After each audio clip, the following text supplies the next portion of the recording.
Okay, so there is a painting technique that was kind of pioneered by, well, was pioneered by an early Netherlandish painter named Jan van Eyck.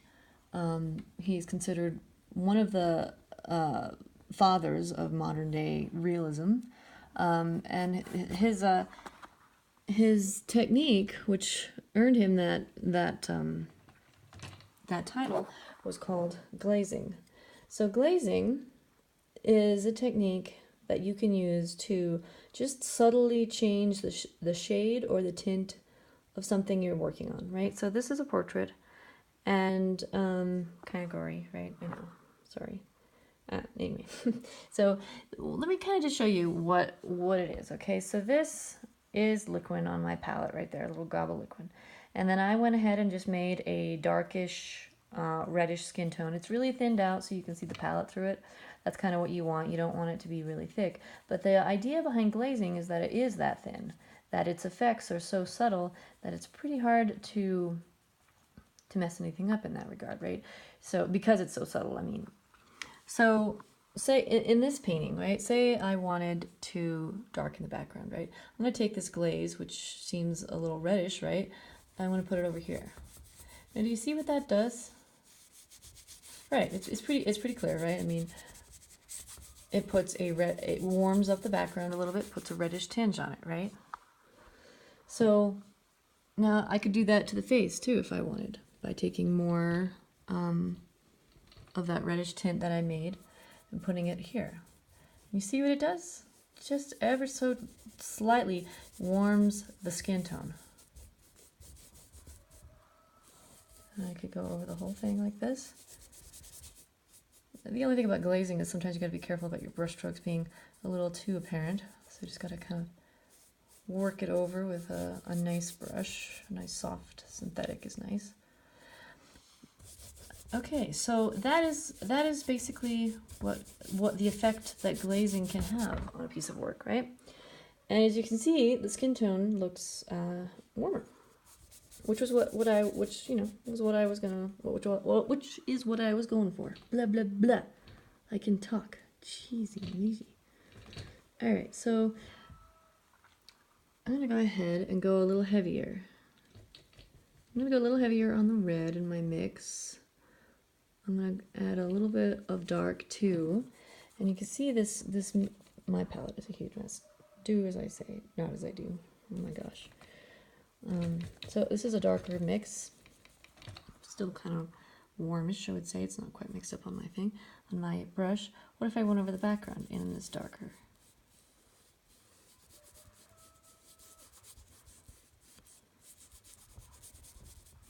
I can darken it quite a bit, and I can still see what the background is about, right? It's just change the background in tone or shade, right?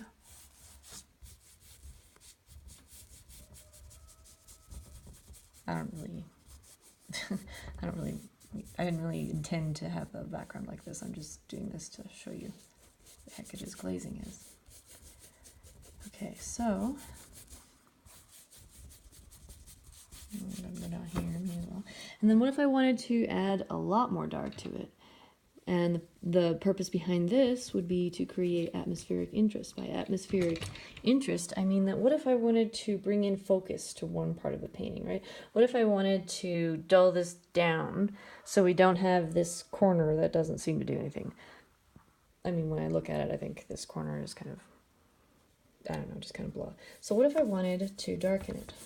Well, this glaze that I put on relatively heavily is going to fade the more I brush it down. So I can put something on pretty heavy and it fades.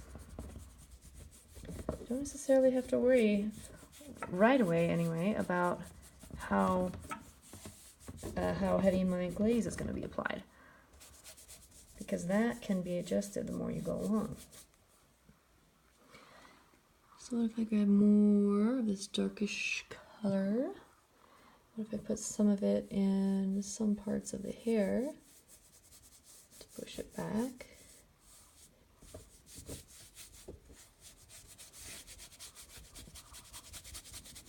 The more you spread it around, the less you see it. Really, it's kind of it's a very sort of weak technique. It has a very subtle effect and everything, but that's kind of the beauty of it. You can't mess it up necessarily, because if it's too dark, you just keep rubbing it, right? Like up here. Just gonna put that in, and I kind of want it to stay a little bit dark, so I don't want to brush it down too much. And then, yeah, so that's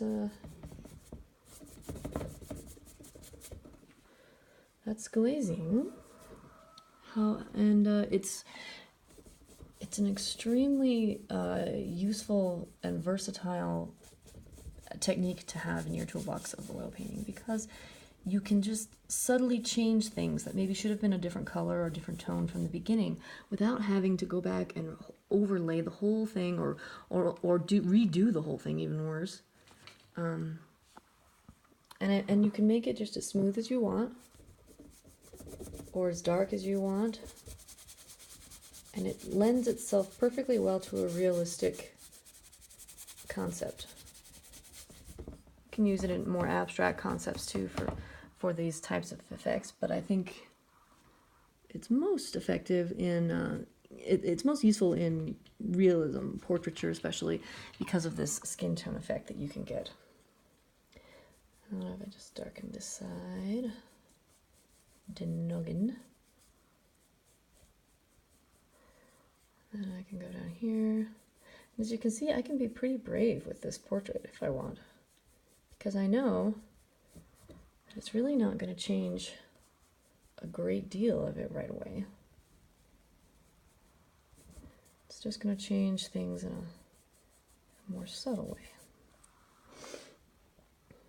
And I could go over this white part too if I wanted with another color, and who knows. So there's the background. It's kind of gotten it's gotten a much warmer tone to it. This skin tone, it was pretty pale before, but it still has that human-esque aspect. It still looks pretty human. I could do more detail work on the lips here as well, and on the eyes.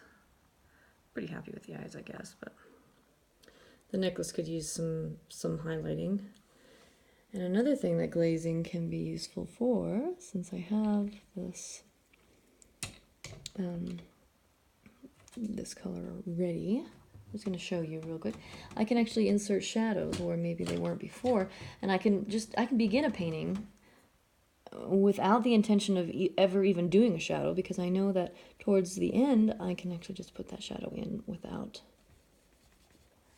worrying about it. So like, say this necklace, as it sits on the skin, maybe it ought to have a little bit dark where that object would be casting a shadow on the skin, right? And I'm starting pretty dark. Pretty dark. Pretty dark, yeah. So it goes over here. The light's coming down this way. So we don't want to get it too much on one side where that light is casting, and it seems like that shadow would be tucked under.